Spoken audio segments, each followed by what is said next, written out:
The story of Orsay, however, was far from over. A new chapter commenced for this unique monument. Between 1945 and 1980, Orsay had several different lives. In 1945, it acted as a reception centre for former prisoners of war and deportees returned from Germany. When Abbé Pierre called in the winter of 1954, it was used as a donation centre to help the homeless brave one of the harshest winters Paris had ever seen. In the 1970s, a big top was installed at one end of the nave, with theatre performances given by the Renovation company. Several things happen. It becomes a parking lot, so there are absolutely amazing photos where you see cars instead of passengers. It was in the 1980s that Orsay would finally rise from the ashes, thanks to the fabulous project of installing a museum with the finest works of the 19th century. It was a very good idea, imagining a 19th century museum. But the hard part was imagining how it would fit inside a former station.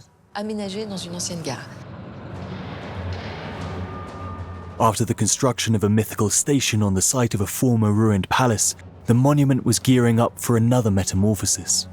The transformation into a great museum, unique in the world. Orsay Station became an extraordinary object, one which heralded a shift in the way people saw museums.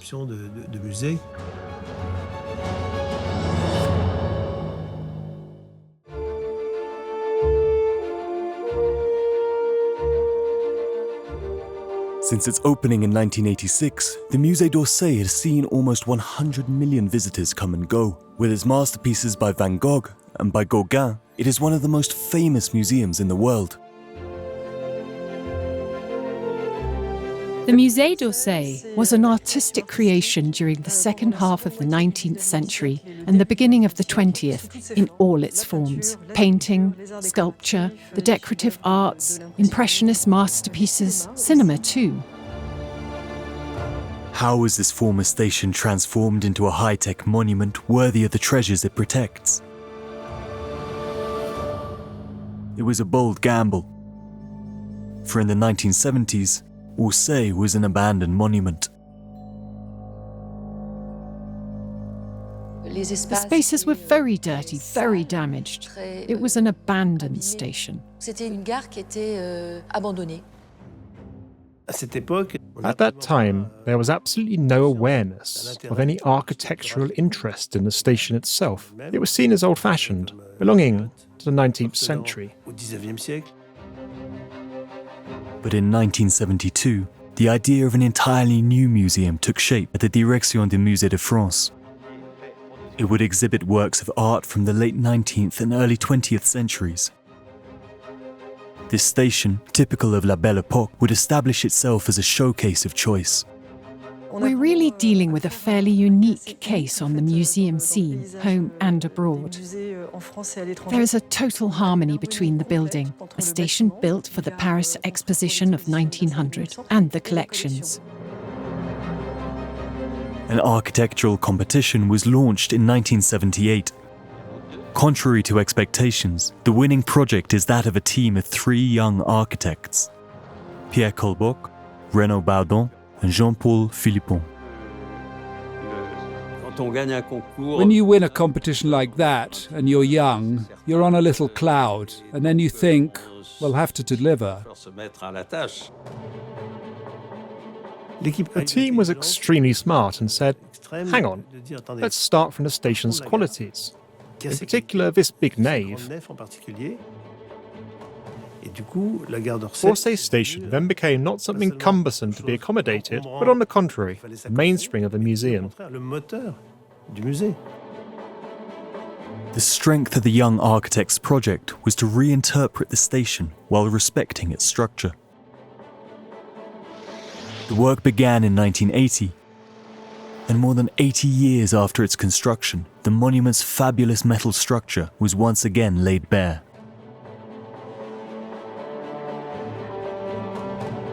The building had to be totally stripped back. They obviously kept its structure, but took everything off to ensure that the new museum would be perfectly solid and appropriate.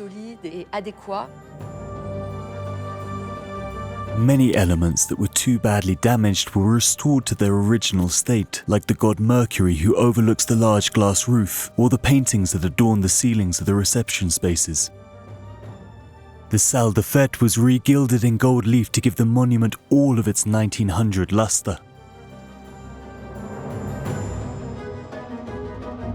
But other elements at the station would be completely rethought.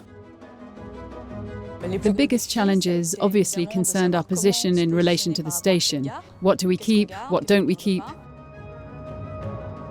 To make a museum out of the station, the first thing required was to work on the monument's foundations, which had already shown their weakness only 10 years after the building of the station. In 1910, 10 years after the station was built, we had the biggest flood Paris had ever seen. It would be remembered as the flood of the century. In January 1910, the level of the Seine rose 8 meters. Hundreds of streets and close to 20,000 buildings were flooded. As for the station, only 42 meters from the river, and with underground tracks, it was engulfed by the rising waters. Due to the pressure of the Seine, huge amounts of water leaked in. Orsay station was like a swimming pool. Thanks to the pumps provided to evacuate the water, the station was able to resume its activity without too much damage. But for the new museum, such a flood would be catastrophic. Because these aren't underground trains, they're works of art. In the 80s, architects and engineers thought about the best way to protect a monument containing works. As in their initial programme, we already had our reserves in the basement. In the case of a museum, it is crucial to keep the work safe, even if a Seine were to rise. 1.5 meters below the level of the tracks, they poured an apron of concrete. A huge layer, on average 80 centimeters thick, moulded the whole basement of the station under the museum's reserves. To guarantee the stability of the infrastructure, 1,236 micropiles were planted in the slab and fixed in the limestone of the basement. The micropiles are anchors into the ground, which have made it possible to impart stability to the whole structure and to guard against the pressures water can bring, especially when in flood.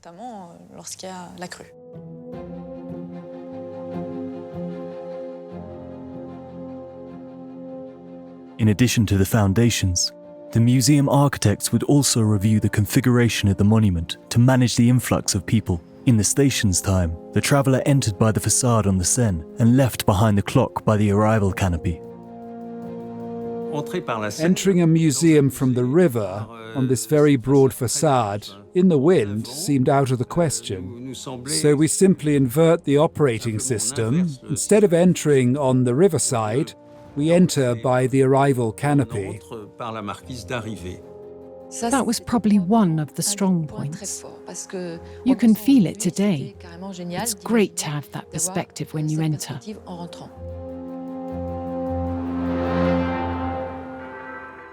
Enhanced by this new configuration, the nave would truly be at the heart of the museum.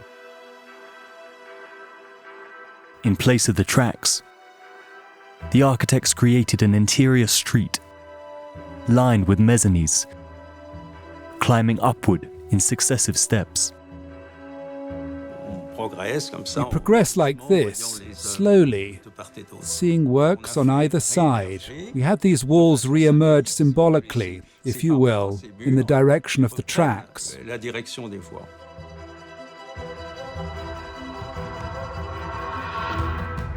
Design of these new walls was entrusted to a bold interior designer, Gaye Aulenti.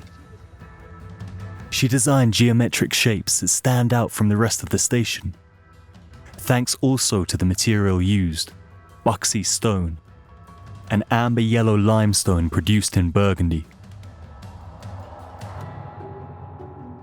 The eye knows immediately, thanks to the materials and the colours used, what is from 1900 and what was from the 1980s.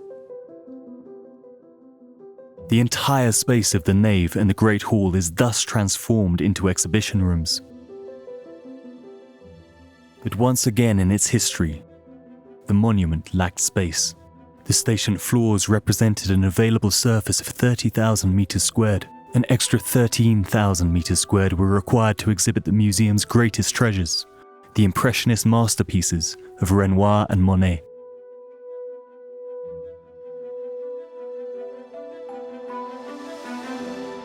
So, where do we put the Impressionists? We chose to put them in this unused attic that Laloux had created. Above the vestibule at facade level on the Seine side, the station's architect Victor Laloux had indeed created false attics to hide the great metal vessel from the eyes of passers-by. We recovered the station's attic, in a way. We put the Impressionists there and closed the smaller rooms. After the architects, it was the engineers' turn to face the ever more complex challenges.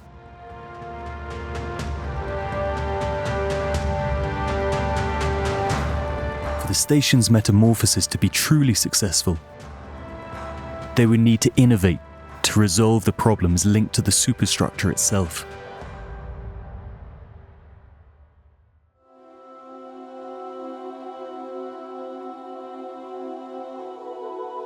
For the station, as for the museum, the monument's prize asset is its vast nave. But this huge volume of more than 100,000 cubic meters also has a major drawback: noise. The problem of the nave is that such a large volume is very resonant. There are echo effects. We soon realised that we couldn't present the museum's works with hundreds and hundreds of visitors without generating an absolutely infernal noise. To limit the resonance of the nave, the acoustician in charge of the project would have to design 40,000 sound attenuators, or mufflers, to be discreetly hidden in the scenery. The acoustician did a wonderful job. He resorted to a very old technique used in the stage walls of old theatres. The technique of acoustic vases or jars is also found in medieval churches. Empty pottery embedded in the walls to absorb the echoes. These cavities are hidden in the 1600 staff ceiling coffers which decorate the nave. The ceiling coffers were eventually identically restored in the 1980s, and during this phase of works, the architects took the opportunity to add technique. While restoring the coffers, we tucked into the angles and into the rear of the coffers, where it's quite invisible, large volumes of plaster, resonators. Hidden in the attic of the nave, the famous double skin. These sound attenuators managed to reduce visitor noise. But the monument's single superstructure poses yet another problem. Because even today, under the visitors' feet, trains continue to run at Orsay. The station will never ever be closed, and today it's doing very well. It's still extremely active. Today, suburban RER trains have succeeded commuter trains. Since 1979, the station has been located in an underground part of the monument. Of the 15 tracks of the former station, the 4 closest to the Seine have been conserved and converted to create this station. So the place retains traces of its past. When you're in the RER today, you're where the station always was. You can even see the cast iron pillars on the platforms. It has kept its soul. The little modernizations here and there haven't harmed it. The RER station and the museum are 2 parts of the same monument and are therefore linked by the same metal framework. And the problem with metal is that it resonates enormously. The metal framework does have a drawback: the transmission of vibrations. When a train passes, the tracks resonate, and that creates vibrations in the works of art. Vibrations can damage the surface of a painting, for example, or destabilize a fragile object or a sculpture. On the ground side of the museum, Riverside, some 1,500 meters squared of the exhibition space sits on top of the underground RER station. And the floor that separates the two spaces is extremely thin, just 12 centimeters. In 2018, the problem was solved by designing innovative walls on which to hang paintings. Anti-vibration mounts. We were inspired by constructions in zones of seismic activity, such as Italy or Japan, where they have buildings on springs. At first glance, these picture hangers look like conventional walls. But in fact, if you dig deep, there's much more. Inside, a complex structure equipped with springs at the top. Above, a hull which rests on the springs. It's the internal structure that moves and absorbs the vibrations. The hull remains immobile as it is suspended 10 centimeters from the ground. The fact of not touching the ground makes it possible to isolate the vibration that emanates from the station at the surface where the works are hung. These high-tech picture rails manage to secure the works, but you have to be very careful when hanging them. Because with their frame, these pictures can weigh up to 100 kilograms. Today, exceptionally, we were able to witness the setting up of the temporary exhibition dedicated to the painter James Tissot. Most works are protected from the front by a special glass called mirror guard, which is an anti-reflective security glass, rather like the windshield of your car, and also from the rear with a cushioned pad of polycarbonate cladding. It takes 6 weeks to carefully hang the 80 paintings in the exhibition. For these treasures over a century old are very fragile. To protect them from shocks, the paintings are even equipped with integrated pads. Most works are protected from the front by a special glass called mirror guard, which is an anti-reflective security glass, rather like the windshield of your car, and also from the rear, with a cushioned pad of polycarbonate cladding. The Musée d'Orsay possesses around 6,000 paintings, and many are equipped with pads. But that is not enough. The entire monument must guarantee an optimal environment for works. A museum houses treasures, so you have to control the climate. You must have a stable temperature, you must have stable humidity. That is a considerable technical challenge, especially when we see the volume of the station. This was really considered and thought out by the architects in the 1980s. The museum really was at the cutting edge of technology when it opened. Since its birth in 1986, the entire operation of the museum has thus been managed in real time by computer. This is to ensure the safety of the works, but also that of the public in such a gigantic monument. Some 7,000 sensors are distributed throughout the monument to detect the slightest anomaly. All the spaces are controlled by probes and by readings, in fact, which are directly conditioned and studied at central monitoring level. The surveillance unit is located in the basement of the museum. Here, all the sensor readings are displayed on the screens. They show the temperature levels, but also the air conditioning, the lighting, and the condition of the escalators. This information arrives in real time. The central monitoring station is really the brain of the museum, the sensitive heart of the museum.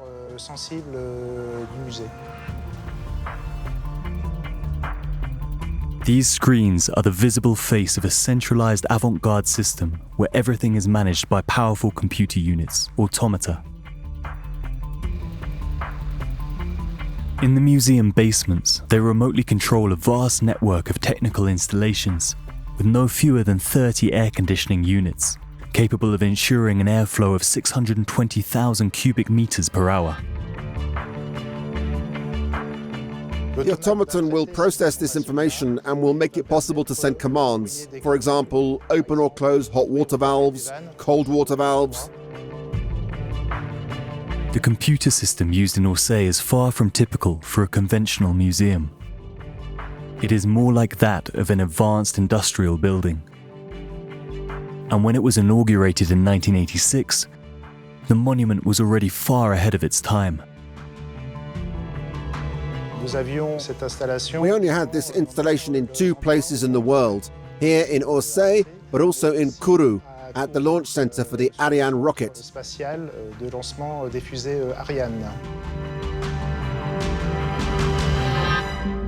The museum has always been technologically advanced to adapt to this huge building, as well as to its monumental works. Today, an exceptional event takes place in Orsay. A giant canvas measuring 6.6 meters by 3.15 is being taken from its frame. It is a burial at Ornans, a masterpiece painted by Gustave Courbet in 1850. A team from the Musée de France Research and Restoration Centre carries out an X-ray of this painting.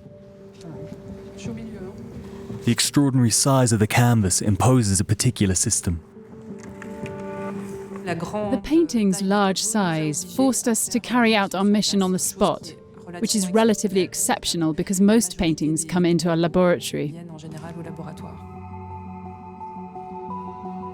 To achieve this without any risk, the operation takes place at night, with a carefully delimited security perimeter around the X-ray generator.